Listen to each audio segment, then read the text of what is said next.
Hello, Taproom Coach here, and let's talk a little bit today about branding. Not something that we normally think of when we're brewing beer is how we're going to brand it, how it's going to be packaged, what's the overall effect of everything, but is a very key component to your overall success, especially as we get more and more diversified in the industry as a whole. Uh, the other day I was watching something on wine, and from the late 70s till now, wine consumption has over doubled, but wine has like tripled its capacity or tripled its volume. So there's more wine than there is, you know, wine drinkers. That's another option that you have to look at your brewery. You're competing for the same person wanting to have a glass of wine, so you got to kind of be able to snap out and be able to quickly identify your brewery with your quality product, with your quality service. It has to be pronounced. So as we're kind of going through this, think of branding as just as a quick way of thinking of what's the impression, what's the feeling that the person gets when they see your brand. So if your wife has a Christmas gift of a Yeti cup, great, she's going to enjoy it. It kind of Yeti is kind of an upper tier product, but still fairly approachable for most price points, on the cups and stuff like that. And then the coolers are a little more expensive. If you would give her a pink Stanley Cup, the ones that you can't get now, she's going to enjoy that a lot better. It's going to carry a little more weight, just be a little better of a Christmas gift. But if you get her something from Tiffany & Co., then you're not going to have to worry about taking out the trash for the next couple of weeks. That's kind of stands out. That's in the overall flow of thing. That's what I kind of want you to think about branding. The Yeti automatically gets you an image in your head, but as Tiffany & Co., there's a whole other brand to that. And just kind of keep that difference in your mind. When you think of Yeti, it's kind of unfair to compare the two, but I mean, when you think of Yeti, you think of adventure, going out, let's go do some fly fishing, let's go start a bonfire, sip some highballs out of our Yeti cup or what have you. You automatically get that visual in your head when you think of that product. The same with Tiffany. It's a luxury brand. You think of love, you think of happiness, you think of togetherness. So I mean, you automatically get those things in your head. So we're going to talk a little bit about your branding strategy. It's fun, I know. It's a blast. But, and as I kind of, before I go into our branding strategy, kind of like to share one of my favorite sayings from Hamlet is, brevity is the soul of wit. There's going to be some things in here that you want to line out and talk about. Keep it short and simple. The first thing that we're going to talk about is purpose. And you're going to have, and I'll toss up my old brewery's branding book here, and you'll be able to see it. Purpose is going to be kind of your slogan, one part slogan, and the other part you kind of explain out. So for brevity reasons, our slogan was for craft and community. And I think that kind of portrays everything that you need to say in 4 words. For craft, you get, an image of something that's painstakingly takes a while to make. It's, kind of an artful pursuit. It's something that's not, a mass production. It's something to sip, savor, enjoy. And for community, you're for everyone. You're for the community. You want to give back to the community because the community gives to you. So I chose that little slogan for quick, easy remembrance, to be able to continue our brand throughout everything that we do, from packaging to social media posts to decorations in the tasting room.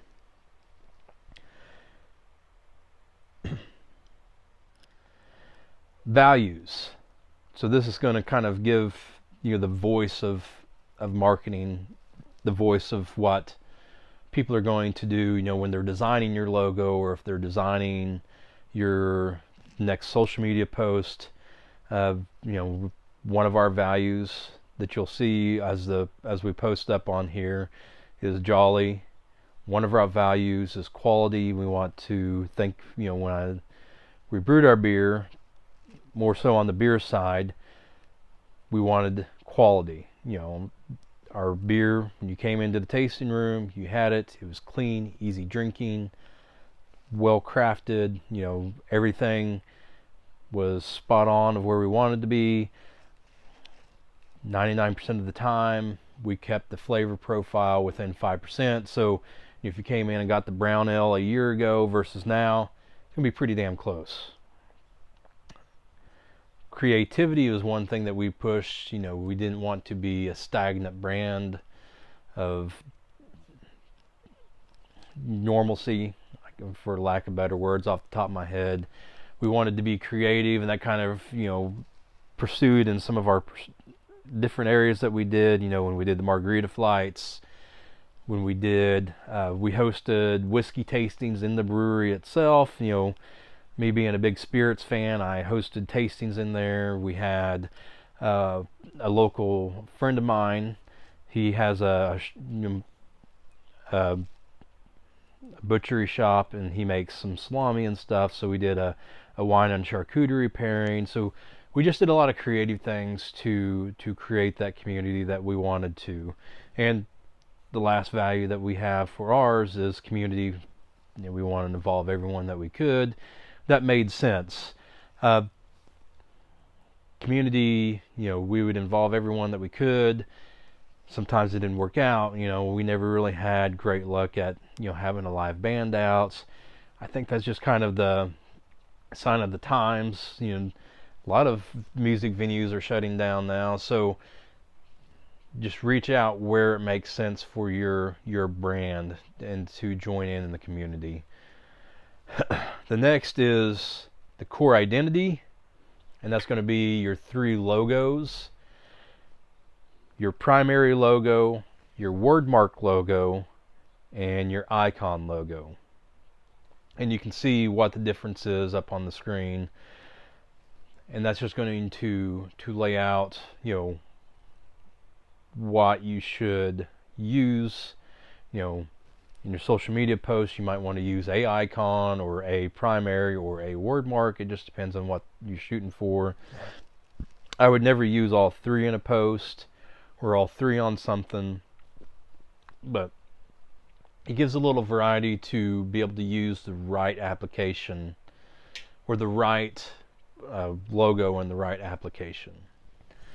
As we talk through the branding strategy, let's take a side step here while it's on my mind of where the name Jolly Fox came from. So the wife and I went to a place in Jefferson City, and the name of that brewery was Prison Brews. It was an old prison. Fantastic name. You go in there, you get these imagery of prison brews. You're in the old prison, you're having a great meal, you're having some great beer. It's just a fantastic setup for that place. But I knew I wanted to get into distribution a little bit, and so I wanted something that when you walked up to a shelf, Prison Brews didn't exactly ring something that you would identify with. Nothing against Prison Brews. They were a great place to go have a beer, great place to get a meal. I would highly recommend you go there if you're watching this. But it just doesn't, to me, it didn't translate out into the market. I wanted something fun.